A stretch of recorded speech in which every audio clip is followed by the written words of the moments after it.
Ujue ya kwamba walikuwepo watu wengi, kusanyiko la watu wengi ambao walikuwa wametanda kila sehemu, na kwa ufupi wake hakuweza kumwona Yesu, lakini ajenda yake ni moja: natamani nimwone Yesu ni mtu wa aina gani.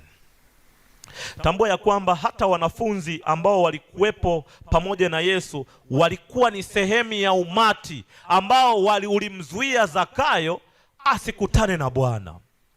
Ndiyo, walikuwa ni wanafunzi wa Yesu, ndiyo walifanya makubwa, ndiyo walikuwa msaada kwa Yesu, ndiyo Yesu mwenyewe aliwaita, ndiyo, lakini walikuwa ni sehemu ya umati wakiwazuia watu wengine wasikutane na Yesu. Hata Zakayo na yeye alizuiwa na ule umati asikutane na Yesu. Katika ibada ya leo tunayo makundi mawili. Tunaye Zakayo ambaye leo amekuja kukutana na Yesu. Tunaye Zakayo mara zote katika nyumba ya ibada yeye huwa anakuja kukutana na Yesu, lakini pia tunalo kundi la pili la watu ambao wao ni sehemu ya umati wakimzuia Zakayo asikutane na nani wapendwa? Asikutane na Yesu. Je, wewe leo uko upande gani?